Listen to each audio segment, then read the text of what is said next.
Yay! Yay! Last time we played around a little bit with period and spring constant. So this time, let's play around a little bit with frequency and amplitude and see what we can find out about like position, speed, and acceleration. So let's see. Let's suppose... what did I say? F, the frequency is 5 hertz. So suppose a mass is bouncing back and forth 5 cycles per second, right? That's what a hertz is. And the amplitude is going to be 10 centimeters. And remember, everything always gets converted to meters. So that'd be like 0.1 meters, right? Okay, the first thing that we're going to know is how far does it travel in one full cycle, in one period. Okay, well, remember what this looks like. If we have, remember we had x as a function of time was just a cosine omega t, right? So we're starting off at some amplitude, and then this thing is just sort of bouncing back and forth. The cosine function just sort of looks like that, right? So this is our x. This is our t, some kind of t or omega t. All right, so how far does it travel in one cycle? So in one cycle, it's got to go from one extreme where we let it go, right? That initial position, the amplitude. It's got to come back to the equilibrium, and then it goes to the other side, and then it's got to come back to the equilibrium and then back to where we started, right? That's one full period. So how far is it from A to the origin to minus A on the other side, to the origin and back to A? Well, that looks like 1, 2, 3, 4 different segments of A that it's got to travel. So how far does it travel? The total is just 4A, or 40 centimeters. All right. Because remember, a period is all the way to the other side and then back again. And only a quarter of that is the amplitude. How about this? What is the maximum speed? What is V max? Okay, well, remember, V at any time is just the derivative. Remember the dot notation, the derivative of x with respect to time.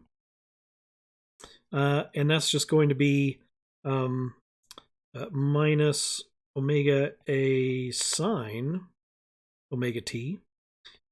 But I want the maximum, right? When is that going to be a maximum? Well, it's going to be when that sine is a -1, right? So V max is just omega times A. Okay. And omega is just 2 pi f, the frequency, times A. So that's just going to be 2 pi times, what was the frequency? 5 times, and that's just going to be 0.1. And so when you do that, what you should get is 3.14 pi, right, meters per second. There we go.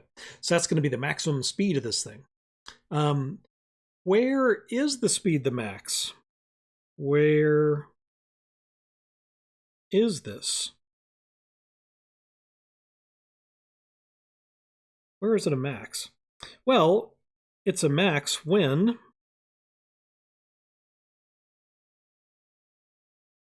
we know that sine omega t has to be equal to plus and minus 1, right? That's when the speed is a max. I don't really care about the minus sign.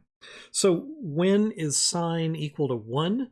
Well, that's just going to be when omega t is pi over 2 or 3 pi over 2, right?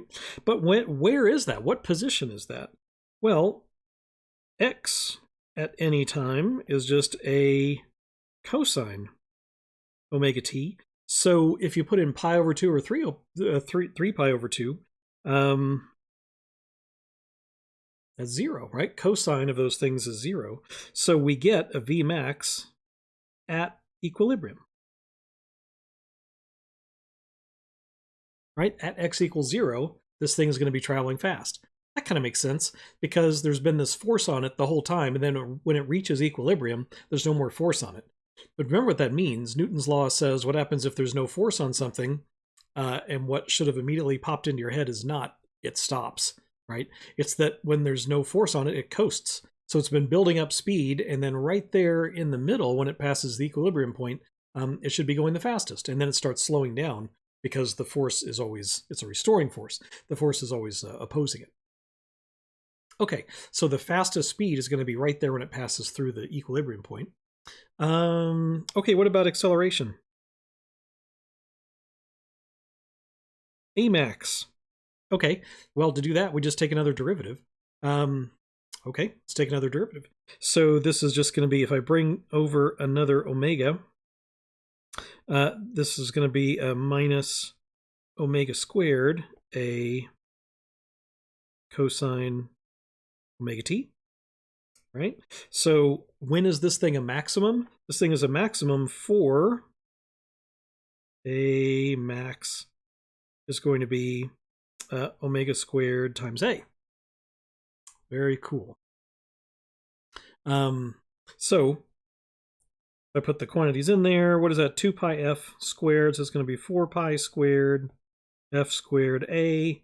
And you put in your numbers. 4 pi squared f. Oh, sorry, it's not f squared. Oh, yeah, it is.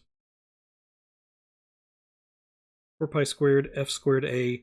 Let's see, 4 pi squared is like 40.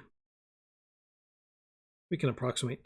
Like 40, f is going to be like 25. And the a is 0.1. So what's that going to give me? 40, 25, more like 100? Something like that. All right, and where does this happen? Where is the maximum acceleration? Where is this? All right, so I want that cosine omega t to be 1 or plus or minus 1. Where is cosine plus or minus 1? That's where omega t equals 0 and pi, right? That's where I get the maximum values of cosine. So this is, so if x is a, if x is a cosine 0 or pi, right? That just means it's plus or minus a, minus if I put the pi in there. So where does this happen? Where's the maximum acceleration? It's just going to be at the extremes, wherever the thing is turning around, right? That kind of makes sense too. Okay, so that's how you would compute the position at any time, and the velocity and the acceleration, and especially the maximum velocity and acceleration.